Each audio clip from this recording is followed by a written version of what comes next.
जय हिंद दोस्तों, आप सभी का स्वागत है आपके इस YouTube चैनल MCQ स्टडी पर। दोस्तों, कल हमने आपको बताया था कि हम आपके लिए पॉलिटी की क्लासेस लेकर आएंगे, तो आज हम अपनी क्लासेस शुरू कर रहे हैं पॉलिटी की। कल हमने आपके लिए इंट्रोडक्टरी क्लास डाली थी कि संविधान क्या होता है और हम किस प्रकार से आपको किस किस टॉपिक के साथ पढ़ाएंगे। तो आज हमारी पहली क्लास है और आज हम आपको टॉपिक पढ़ाएंगे भारतीय संविधान की ऐतिहासिक पृष्ठभूमि, जिसे हम historical background of Indian constitution कहते हैं इंग्लिश में। फिलहाल पहले जो हमने आपको कल संविधान को बताया था कि संविधान क्या बताया था आपको। संविधान जो होता है मौलिक नियमों का समूह होता है जो किसी राज्य की व्यवस्था के संचालन के लिए जरूरी होता है। मतलब किसी राज्य की व्यवस्था के संचालन के लिए निर्मित मूलभूत कानूनों का जो समूह बनाते हैं उसे संविधान कहा जाता है। अब क्या है, जो भारतीय संविधान है, भारतीय संविधान में क्या रहता है कि सबसे पहले ऐतिहासिक पृष्ठभूमि हम पढ़ेंगे, लेकिन उससे पहले हम ये बता देते हैं कि जो भारतीय संविधान का क्रमिक विकास हुआ है किस किस प्रकार से हुआ है। और सबसे पहले अंग्रेज़ों को लेके चलते हैं कि अंग्रेज़ों ने जो सबसे पहले क्या बनाया था, ईस्ट इंडिया कंपनी का निर्माण किया था। कब? 31 दिसंबर 1600 में। फिर क्या रहता है, ईस्ट इंडिया कंपनी को 1608 ईस्वी में महारानी एलिजाबेथ के चार्टर से भारत में व्यापार करने के विस्तृत अधिकार प्राप्त हो जाते हैं। तो जो कंपनी जो अंग्रेज आते हैं तो वो किस तरीके से क्या स्टेप रहता है उनका, वो पहले व्यापारी बन के आए थे, फिर वो शासन किस प्रकार करने लगे भारत में, उसका हम थोड़ी सा आपको बताते हैं। क्या रहता है, जब अंग्रेज आते हैं 1600 में, तो 1600 से लेके 1765 तक 1600 से लेके 1765 तक जो अंग्रेज रहते हैं पूरी तरीके से वो व्यापारी बने रहते हैं। व्यापारी मतलब व्यापारिक गतिविधियां करते रहते हैं और विशुद्ध व्यापारी बने रहते हैं वो। लेकिन जब वो देखते हैं कि भारत के जो राजा महाराजा हैं आपस में ही, छोटे छोटे राज्य वाले आपस में ही लड़े जा रहे हैं, तो उन्हें भारत पर प्रशासन करने का एक अवसर दिखाई पड़ता है। तो वो क्या करते हैं, फिर वो शुरू करते हैं 1765 से लेके 1857 तक ये भारत में व्यापार और प्रशासन दोनों करते हैं। उसके बाद जब तीसरा स्टेप आता है 1858 से लेके 1947 तक, ये विशुद्ध रूप से प्रशासन संभालते हैं। तो 1600 से 1765 तक पूरी तरह अंग्रेज व्यापारी के रूप में कार्य करते हैं। 1765 से लेके 1857 तक ये व्यापार और शासन संभालते हैं। जब बक्सर का युद्ध हुआ था 1764 में, तो इन्हें क्या मिल जाती है, 1765 में इन्हें क्या मिल जाती है, दीवानी मिल जाती है ईस्ट इंडिया कंपनी को, उड़ीसा, बंगाल और बिहार की। उसके साथ ही वो लोग शुरू करते हैं व्यापार और शासन करना एक साथ। फिर 1858 से लेके 1947 का जो समय रहता है उसमें जब 1857 का भारत का प्रथम स्वतंत्रता संग्राम या कहा जाए 1857 की क्रांति हो जाती है, तो ब्रिटिश ताज पूरी तरह से प्रत्यक्ष शासन करने लगता है भारत पर। तो ये जो है अंग्रेज यहाँ पे पूरी तरह से विशुद्ध शासन संभालते हैं, व्यापार पूरी तरह से बंद कर देते हैं। तो ये 3 स्टेप में अंग्रेज़ों ने भारत को पहले व्यापार और शासन, फिर विशुद्ध प्रशासन संभालते हैं। तो ये किस प्रकार हुआ और फिर भारत का जो संविधान है वो आज का जो भारतीय संविधान है किस प्रकार धीरे धीरे यहाँ तक पहुँचा, हम उन सब के बारे में बात करेंगे। लेकिन यहाँ पे अभी बात करेंगे 1947 तक की, और फिर उसके आगे की बात हम धीरे धीरे हर चैप्टर में करते रहेंगे। तो हम ऐतिहासिक पृष्ठभूमि को पढ़ा रहे हैं भारतीय संविधान की। सबसे पहले ईस्ट इंडिया कंपनी बनती है 31 दिसंबर 1600 में, और 1608 ईस्वी में महारानी एलिजाबेथ के चार्टर से उन्हें भारत में व्यापार करने के विस्तृत अधिकार प्राप्त हो जाते हैं। क्या रहता है कि कंपनी जो है, जो अंग्रेज हैं, वो 2 भागों में भारत में जो पूरी तरीके से प्रशासन किया था, उनने 2 भागों में किया था। किसमें? एक किया था कंपनी के अंतर्गत भारत में शासन किया था, एक ताज के अंतर्गत, यानी जो महारानी थी उनके अंतर्गत या ब्रिटिश राजशाही के अंतर्गत शासन किया था। तो अगर कंपनी के शासन की बात करें तो 1773 से लेके 1858 तक भारत में कंपनी का शासन रहता है। और फिर 1858 से 1947 तक डायरेक्ट ब्रिटिश जो राजशाही है या कहा जाए ताज का शासन भारत में रहता है। तो आज हम डिस्कस करेंगे कंपनी के शासन के अंतर्गत किस प्रकार से उन्होंने कौन कौन से अधिनियम बनाए, कौन कौन से कानून बनाए और किस प्रकार वो आगे बढ़ते रहे प्रशासन की दिशा में। और यहीं से शुरुआत होती है भारतीय संविधान की। भारतीय संविधान जो है एक क्रमिक विकास के क्रम में यहाँ से शुरू होता है। तो कंपनी के शासन के अंतर्गत हम सबसे पहले देखते हैं 1773 का रेगुलेटिंग एक्ट। क्या रहता है? 1773 का जो रेगुलेटिंग एक्ट रहता है उसको देखते हैं। तो ये जो 1773 का रेगुलेटिंग एक्ट था, ये क्या था? ये ईस्ट इंडिया कंपनी के मामलों को नियंत्रित एवं विनियमित करने के लिए ब्रिटिश सरकार द्वारा प्रथम उठाया गया कदम था। अभी तक जो था ईस्ट इंडिया कंपनी अपने ही मन से अपना प्रशासन वगैरह चलाती थी, लेकिन अब ब्रिटिश सरकार उस पर अपना नियंत्रण चाहती थी। इसलिए ब्रिटिश सरकार ने 1773 में एक रेगुलेटिंग एक्ट लाते हैं। उसमें ईस्ट इंडिया कंपनी के मामलों को नियंत्रित और विनियमित करने के लिए ब्रिटिश सरकार द्वारा ये प्रथम कदम उठाया जाता है। अब ये जो है 1773 के रेगुलेटिंग एक्ट की विशेषताएं क्या क्या थी? जो 1773 का रेगुलेटिंग एक्ट था, इसकी विशेषताओं में सबसे पहले तो बंगाल के गवर्नर को बंगाल का गवर्नर जनरल बना दिया जाता है। आप जानते हैं कि बंगाल का गवर्नर अभी तक जो था उसे बंगाल का गवर्नर बंगाल का गवर्नर जनरल बना दिया जाता है। सबसे पहले याद रखिएगा, जो बंगाल का गवर्नर सबसे पहला कौन बना था? रॉबर्ट क्लाइव बना था। और जब बंगाल का गवर्नर जनरल बनाया जाता है तो पहला बनता है वारेन हेस्टिंग्स। कौन बनता है? वारेन हेस्टिंग्स बंगाल का पहला गवर्नर जनरल बनता है। इसमें क्या किया जाता है? बंगाल का गवर्नर जनरल बनाने के साथ साथ बंगाल के गवर्नर जनरल के लिए 4 सदस्यीय कार्यकारी परिषद यानी 4 सदस्यीय एग्जीक्यूटिव काउंसिल का गठन कर दिया जाता है। इसके साथ क्या किया जाता है? जब बंगाल का गवर्नर जनरल बनाया जाता है बंगाल के गवर्नर को, तो बम्बई 3 प्रेसिडेंसी थी अंग्रेजों के समय, बम्बई, मद्रास और बंगाल।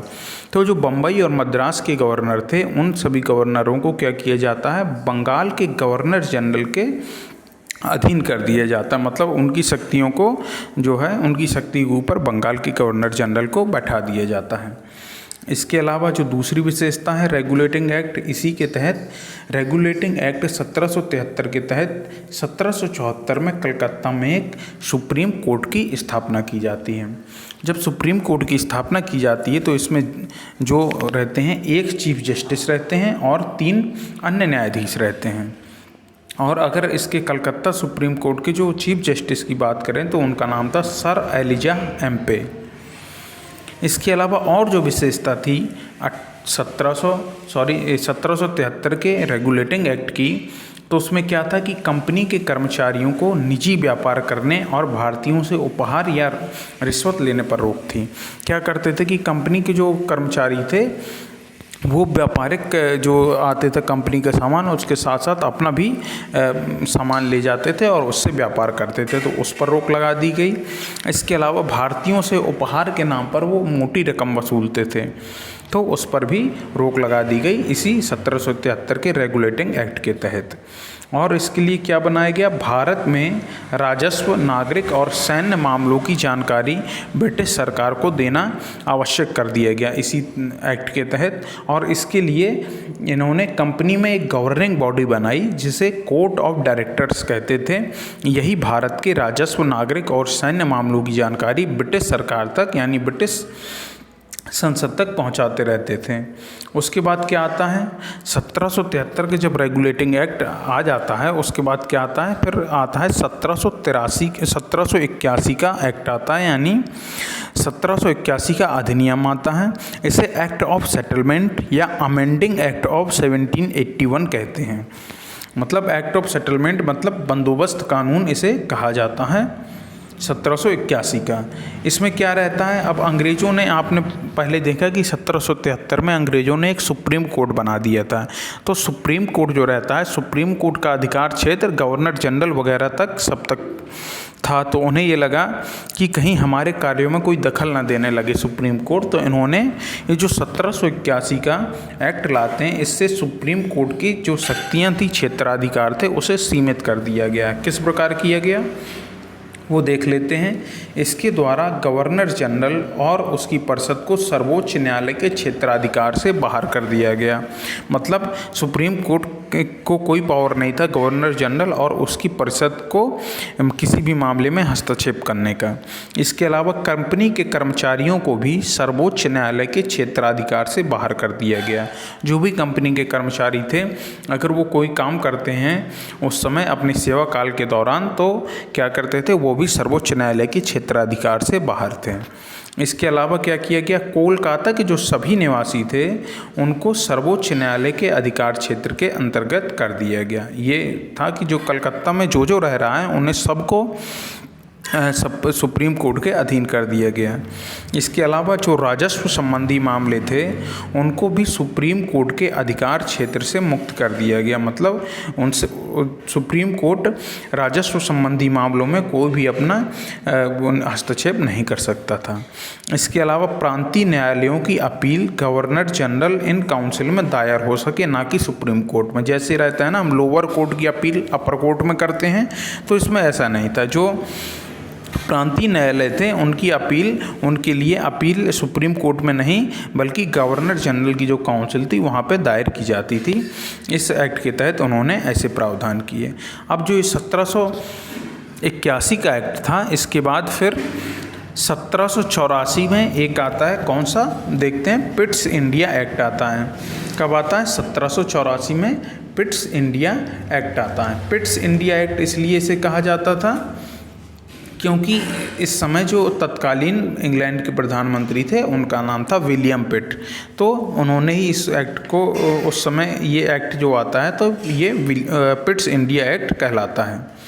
तो इसमें क्या रहता है, पिट्स इंडिया एक्ट में जो रेगुलेटिंग एक्ट 1773 की कुछ कमियां थीं उनको दूर करने के लिए 1781 में क्या करते हैं, ब्रिटिश संसद एक एक्ट ऑफ सेटलमेंट, मान लीजिए एक संशोधित अधिनियम जो 1781 का था उसका संशोधित किया हुआ अधिनियम एक्ट ऑफ सेटलमेंट के नाम से जाना जाता है, या इसे पिट्स इंडिया एक्ट भी कहते हैं।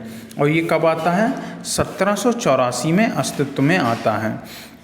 और जो हमने आपको बताया कि यह तत्कालीन जो प्रधानमंत्री थे विलियम पिट, उनके द्वारा इसे स्थापित किया गया था।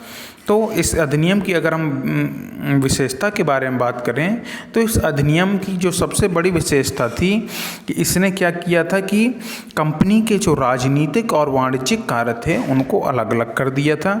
कंपनी राजनीतिक और वाणिज्यिक कार्य अभी तक एक साथ संभाल रही थी, तो इस अधिनियम ने उन दोनों को अलग अलग कर दिया था। तो पिट्स इंडिया एक्ट जो 1784 में आता है, कंपनी के राजनीतिक और वाणिज्यिक कार्यों को अलग अलग कर दिया जाता है। राजनीतिक कार्यों के लिए एक बोर्ड ऑफ कंट्रोल हिंदी में कहा जाए नियंत्रण बोर्ड बना दिया जाता है, जो कंपनी के राजनीतिक जो है कार्यों को संभालेगा। और कोर्ट ऑफ डायरेक्टर्स जो निदेशक मंडल था वो कंपनी के वाणिज्यिक कार्यों को संभालेगा। इस प्रकार क्या होता है, इस प्रकार द्वैध शासन का आरंभ होता है। मतलब एक शासन कोर्ट ऑफ डायरेक्टर्स कर रहा है और एक बोर्ड ऑफ कंट्रोल कर रहा है, तो द्वैध शासन व्यवस्था का आरंभ होता है। इसके बाद क्या रहता है कि पहली बार ऐसा होता है, ये प्रश्न पूछा गया है, इसे याद रखिएगा कि कई बार पूछा जाता है कि भारत में पहली बार किस एक्ट के तहत जो कंपनी के अधीन क्षेत्र थे उन्हें भारत में ब्रिटिश संपत्ति कहा गया या ब्रिटिश आधिपत्य का क्षेत्र कहा गया। तो जो पिट्स इंडिया एक्ट 1784 उसी के तहत जो भारत में कंपनी के अधीन क्षेत्र थे उनको ब्रिटिश आधिपत्य का क्षेत्र या भारत में ब्रिटिश संपत्ति कहा गया।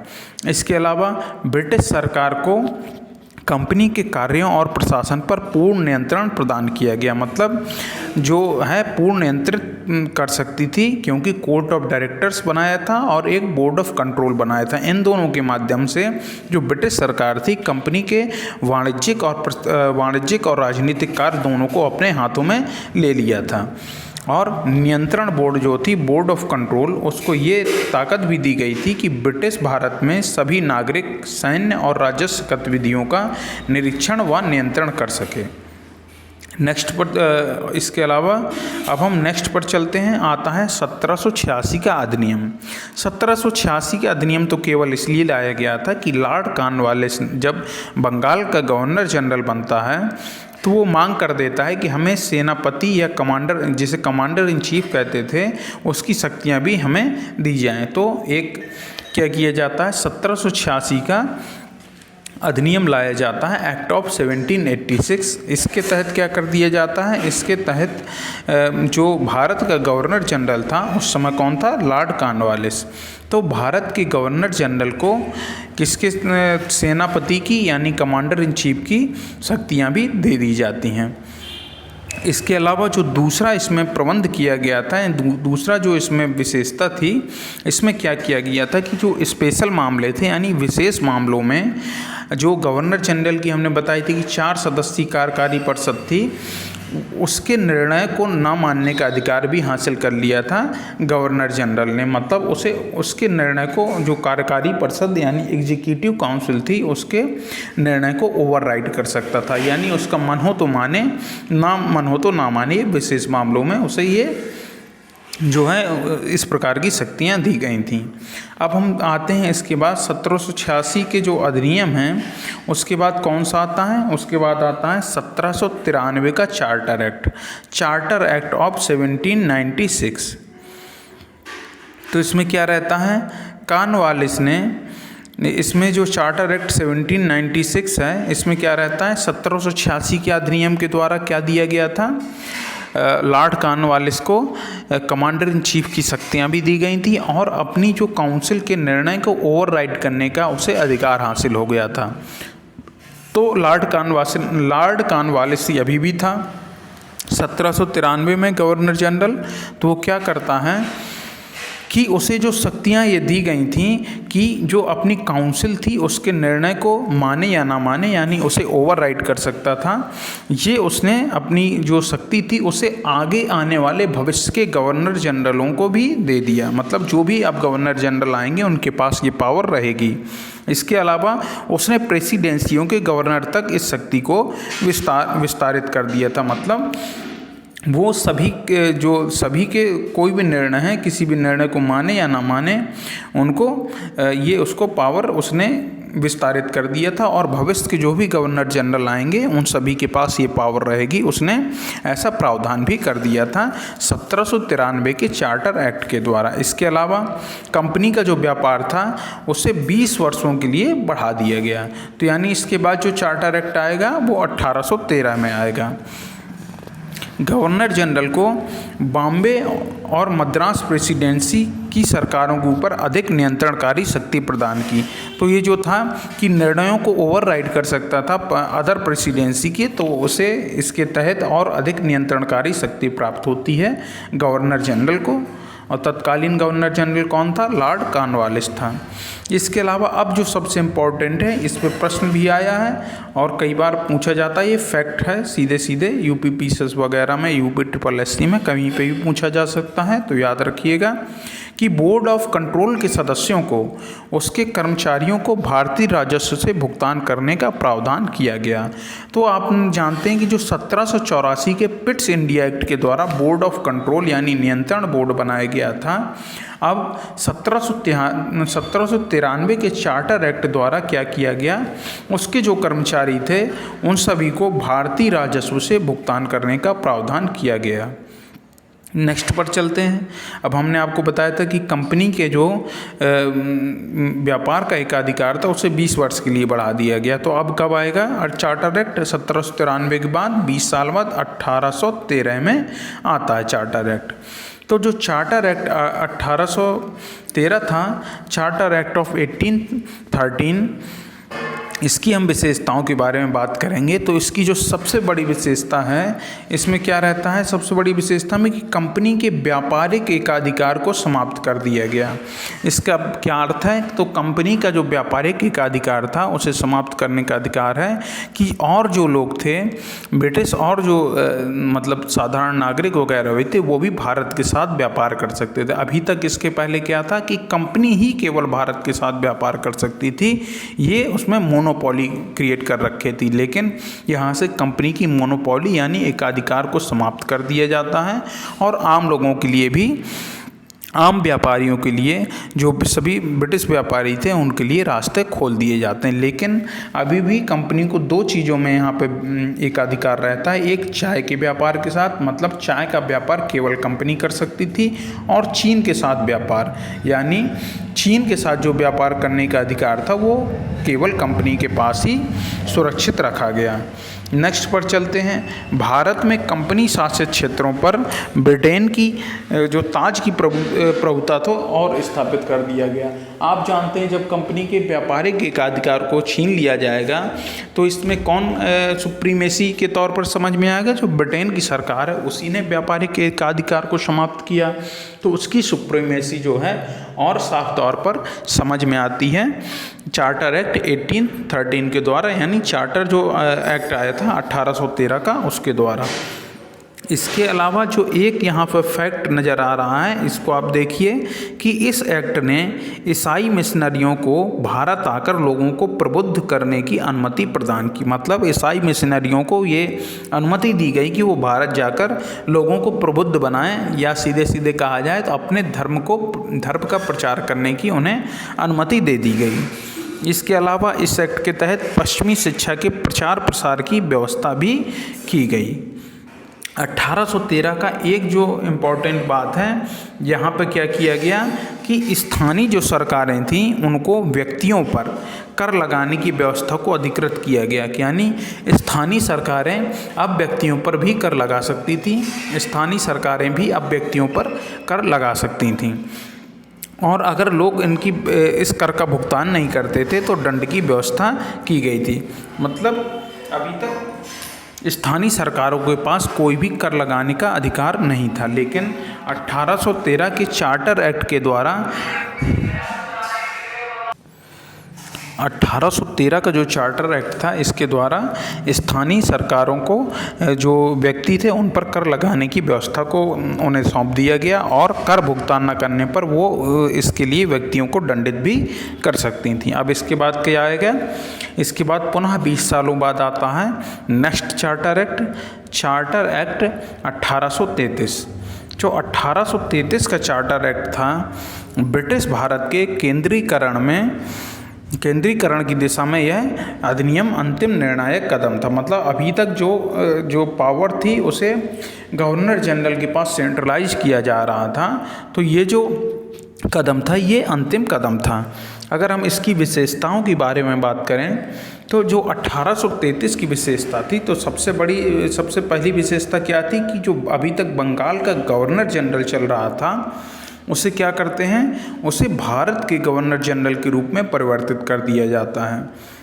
और जब भारत के गवर्नर जनरल के रूप में परिवर्तित कर दिया जाता है तो भारत का प्रथम गवर्नर जनरल कौन बनता है? लॉर्ड विलियम बेंटिक बनता है। तो याद रखिएगा, सबसे पहले क्या रहता है? बंगाल का गवर्नर रॉबर्ट क्लाइव, बंगाल का गवर्नर जनरल वारेन हेस्टिंग्स, वो गवर्नर जनरल जिसे कमांडर इन चीफ की भी शक्तियाँ प्राप्त हुई वो था लॉर्ड कॉर्नवालिस 1786 के अधिनियम के द्वारा।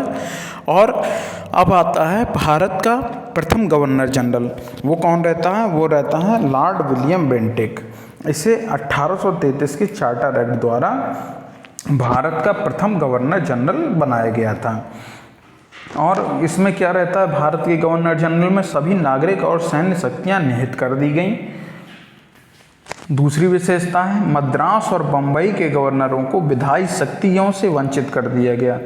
मतलब जो भी कानून बनाने की शक्ति थी मद्रास और बम्बई के गवर्नर के पास, उससे उन्हें वंचित कर दिया गया, उनकी अधिकार क्या हुआ?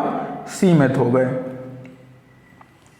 नेक्स्ट पर चलते हैं। इसके एक बात और इसमें याद रखने लायक है कि इस एक्ट के अंतर्गत पहले बनाए गए कानूनों को, इस एक्ट के अंतर्गत जो पहले कानून बनाए गए उन सभी को क्या कहा गया? नियामक कानून कहा गया या रेगुलेटिंग एक्ट कहा गया। और नए कानूनों को जो बनाए जाएंगे उसे क्या कहा गया? एक्ट या अधिनियम कहा गया। तो इसे भी याद रखिएगा। इसके पहले बना इस जो 1833 का चार्टर एक्ट है, इसके तहत पहले बनाए गए कानूनों को नियामक कानून या रेगुलेटिंग एक्ट कहा गया और नए बनाए गए कानूनों को एक्ट या अधिनियम कहा गया। इसके अलावा एक और यहाँ पे इम्पोर्टेंट बात है कि जो ईस्ट इंडिया कंपनी अभी तक व्यापार कर रही थी, यहाँ से चार्टर एक्ट 1833 से क्या होता है, इसकी व्यापारिक गतिविधियों को पूरी तरीके से समाप्त कर दिया जाता है। क्या कर दिया जाता है? व्यापारिक गतिविधियों को पूरी तरह से समाप्त करके इसे एक विशुद्ध प्रशासनिक निकाय बना दिया जाता है। ठीक है, विशुद्ध जब प्रशासनिक निकाय बन जाता है और जो ईस्ट इंडिया कंपनी में जो भी अधिकारी थे वो ब्रिटिश सरकार के विश्वास पात्र लोगों को ही, जो ब्रिटिश राजशाही के और उनके उत्तराधिकारियों के विश्वास पात्र लोग थे, उन्हें ही इसमें जगह दी जाती है, उन्हें ही शामिल किया जाता है। एक और यहाँ पे इम्पोर्टेंट बात याद रखने लायक है कि इस एक्ट ने यानी चार्टर एक्ट 1833 ने सिविल सेवकों के चयन के लिए खुली प्रतियोगिता का आयोजन करने का प्रयास किया, आयोजन करने का प्रयास किया, लेकिन बोर्ड ऑफ डायरेक्टर्स के विरोध के कारण इसे समाप्त कर दिया गया। मतलब कोशिश करना चाह रहे थे लेकिन इसका आयोजन शुरू नहीं हो सका क्योंकि बोर्ड ऑफ डायरेक्टर्स नहीं माने। अब हम चलते हैं नेक्स्ट पर। आता है कौन सा? नेक्स्ट आता है 1853 का चार्टर अधिनियम। जो चार्टर एक्ट रहता है 1853 का, उसके बारे में हम बात कर लेते हैं। जो 1853 का चार्टर एक्ट रहता है वो रहता है ब्रिटिश संसद द्वारा पारित किए गए चार्टर अधिनियमों की श्रृंखला में ये अंतिम अधिनियम था, क्योंकि यहाँ से ये जो 1853 का चार्टर एक्ट है, इसके बाद कोई चार्टर एक्ट नहीं आता है, मतलब कंपनी के शासन के अंतर्गत। अब जो आएगा 1858 का जैसे भारत सरकार अधिनियम आएगा तो वो ब्रिटिश ताज या ब्रिटिश राजशाही के अंतर्गत आएगा। कंपनी का शासन इस एक्ट के समाप्त होते ही कंपनी का शासन पूरी तरीके से समाप्त हो जाएगा। तो ब्रिटिश संसद द्वारा पारित किए गए चार्टर अधिनियमों की श्रृंखला में यह अंतिम अधिनियम था। इसमें क्या होता है? इसमें जो रहता है कि पहली बार गवर्नर जनरल की परिषद के विधायी और प्रशासनिक कार्यों को अलग कर दिया गया। जो गवर्नर जनरल की विधायी और प्रशासनिक कार्य थे उनको अलग कर दिया गया। आप जानते हैं जो गवर्नर था, अब गवर्नर जनरल क्या कहा जाए, भारत का गवर्नर जनरल कहना ज़्यादा सही रहेगा। तो भारत का जो गवर्नर जनरल था उसके पास एक कार्यकारी परिषद थी, तो इसे क्या किया गया, कार्यकारी परिषद की जो विधायी और प्रशासनिक कार्य थे उनको अलग कर दिया गया। तो कार्यकारी परिषद को बांट दिया गया किसमें?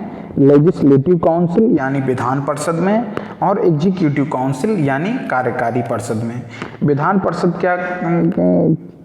परिषद को क्या कहा गया? विधान परिषद को केंद्रीय विधान परिषद नाम दिया गया।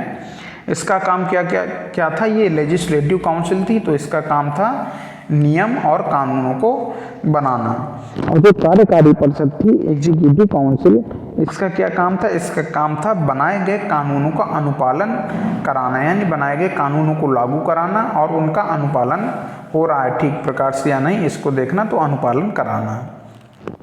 ये जो लेजिस्लेटिव काउंसिल बनी थी, लेजिस्लेटिव काउंसिल में क्या रहता है, जिसे हम केंद्रीय विधान परिषद नाम देते हैं, जिसका काम था नियम या कानून बनाना। इसमें क्या किया गया? इसमें 6 सदस्यों को जोड़ा गया।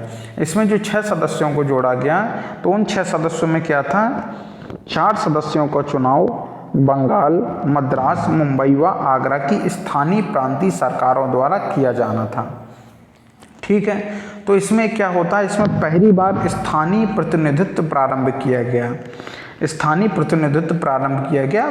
जो लेजिस्लेटिव काउंसिल या केंद्रीय विधान परिषद बनाई गई उसमें पहली बार स्थानीय प्रतिनिधित्व प्रारंभ किया गया। 6 में से 4 सदस्यों का चुनाव बंगाल, मद्रास, मुंबई और आगरा की स्थानीय या स्थायी प्रांतीय सरकारों द्वारा किया जाना था। इसके अलावा जो 1833 में जो सिविल सेवकों के चयन के लिए खुली प्रतियोगिता का आयोजन जो शुरू करना था, शुरू नहीं हो पाया था। क्यों? क्योंकि बोर्ड ऑफ डायरेक्टर्स इसके लिए सहमत नहीं थे। तो यहाँ पे क्या हुआ, सिविल सेवकों की भर्ती हेतु खुली प्रतियोगिता व्यवस्था का आरंभ किया गया।